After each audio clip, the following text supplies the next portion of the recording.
Asked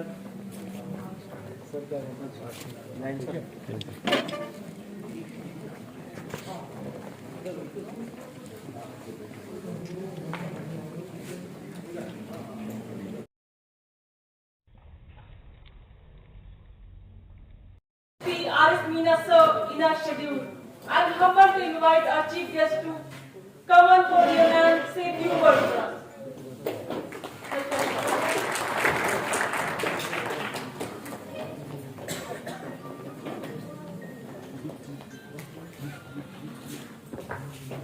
नमस्कार।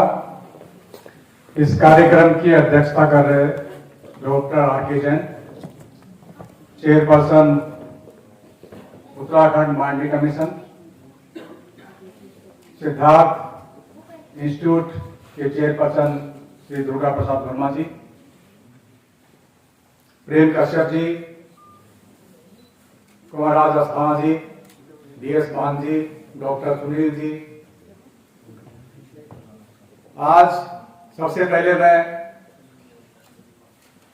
और doctor शराफत अली जी, सबसे पहले मैं कुमार राज अस्थाना जी, डॉक्टर शराफत अली और दुर्गा प्रसाद वर्मा जी का धन्यवाद करता हूं कि आज विश्व मानवाधिकार दिवस के ऊपर ये कार्यक्रम ने आयोजित किया। सबसे पहले मैडम ने और सभी वक्ताओं ने करीब करीब इसके बारे में प्रकाश डाला कि मानवाधिकार दिवस क्यों मनाया जाता है और साथ ही जो मानव अधिकार हैं उनके प्रोटेक्शन कोविड-19 के दौरान किस तरह से किए गए। मैं बधाई देता हूं इनके संगठन ह्यूमन राइट्स प्रोटेक्शन सेंटर को, इन्होंने इतने कठिन दौर में इतने अच्छे काम किए। सभी लोग जानते हैं कि जब ये सबसे पहले अपने सुनना शुरू किया मार्च में और फिर दिसंबर में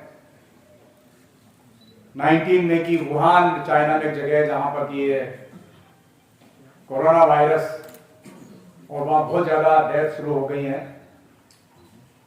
इतना डर हमारे आने था, लेकिन मार्च 2020 में जब लॉकडाउन अचानक शुरू किया गया तो एक पैनिक की स्थिति हो गई और शुरू में इतना ज्यादा पैनिक था कि जो लॉकडाउन हुआ वो सबने उसका पालन किया और सभी ने सहयोग किया। हालांकि ह्यूमन राइट्स जो मानव अधिकार है वो क्या है? 1948 में यूएन जनरल असेंबली ने अडॉप्ट किया कि मानवाधिकारों का संरक्षण होना चाहिए और कई देशों में फिर अलग अलग इंस्टीट्यूशंस बनी। लेकिन हमारे कंट्री में, भारत में 1993 में एक्ट आया, ह्यूमन राइट्स प्रोटेक्शन एक्ट 1993। उसके बाद कई इंस्टीट्यूट बने और जैसा कि कुमार राज अस्थाना जी ने बताया कि हमारे राज्य में, उत्तराखंड में 2012 में मानवाधिकार आयोग बनाया गया। उनके साथ ही क्योंकि शुरू से ही जुड़े हुए हैं मानवाधिकार आयोग के साथ, उन्होंने भी अपना ह्यूमन राइट्स प्रोटेक्शन सेंटर बनाया और तब से निरंतर इस दिशा में काम कर रहे हैं। मोटे तौर पर हम देखें तो जो मानव अधिकार हैं वो हमारे देश में जो संविधान ने हमको फंडामेंटल राइट्स दिए हैं उनका प्रोटेक्शन ही एक तरह से मानव अधिकारों का प्रोटेक्शन है, संरक्षण है। और वो संरक्षण एक इंस्टीट्यूट है मानवाधिकार आयोग, लेकिन मैं मानता हूं कि प्रत्येक व्यक्ति किसी न किसी तरह से इन मानवाधिकारों का संरक्षण करता है एक दूसरे के लिए, और जहां भी इनका वायलेशन होता है वहां आवाज भी उठाते हैं। उसके लिए एनजीओज भी हैं, बहुत सारे सेंटर्स भी हैं, कई इंस्टीट्यूट्स भी हैं और जो हमारे माननीय न्यायालय हैं वो भी इसका पूरा ध्यान रखते हैं, क्योंकि माननीय न्यायालय भी संविधान में उनको अधिकार दिए गए हैं, उनका प्रोटेक्शन का काम उनका भी है। कोविड-19 जब लॉकडाउन शुरू हुआ उसके बाद सबसे ज्यादा, जैसा कि अस्थाना जी ने बताया, पैनिक हुआ जो प्रवासी मजदूर थे जो एक जगह से दूसरी जगह आए। सब लोगों ने अखबार में पढ़ा होगा कि एक लड़की 15 साल की 1200 किलोमीटर साइकिल चला करके अपने पिता को बैठा करके वहां लेके आई अपने गांव बिहार। इतना ज्यादा पैनिक था। मजदूर, काम करने वाले, फैक्ट्री में काम करने वाले, ट्रेन्स में, बसेज में जगह नहीं थी। बिल्कुल अमानवीय स्थितियों में वो वहां से आए। कई लोग ट्रेन के ऊपर पटरियों पे सोए थे, वहां ट्रेन आ गई और उनमें उनकी मौत हो गई। कई लोग सफर करते हुए मारे गए। तो ये सारे के सारे हम देखें तो एक तरह से मानव अधिकारों का उल्लंघन है। लेकिन हम पूरी की पूरी बात अगर सरकारों पे, राज्य सरकार या हमारे राष्ट्रीय सरकारों पे छोड़ देंगे तो इतना संभव नहीं है। शुरू में कई बार माननीय उच्चतम न्यायालय, सुप्रीम कोर्ट ने भी क्रिटिसाइज किया, कई कोर्ट्स ने भी क्रिटिसाइज किया कि तैयारियां पूरी नहीं है। क्योंकि जब इतने ज्यादा केसेस आने लगे, पहले तो हम लोगों ने इसको थोड़ा लाइटली लिया कि लगता है ये खतरा जो था वो टल गया है। जब चाइना में केसेस कम होने शुरू हो गए, वुहान में लगा कि स्थिति नॉर्मल हो रही है, तो हम लोगों ने भी सोचा कि शायद अब यहाँ भी वो स्थिति नहीं है और यहाँ हमारे यहाँ देश में लोगों की इम्यूनिटी बहुत ज्यादा है। अपने अपने तरीके से तैयारी भी करने लगे इम्यूनिटी बढ़ाने के लिए। मार्केट में बहुत सारी दवाइयां भी आई, लेकिन जो तैयारियां होनी चाहिए थी वो पूरी नहीं थी।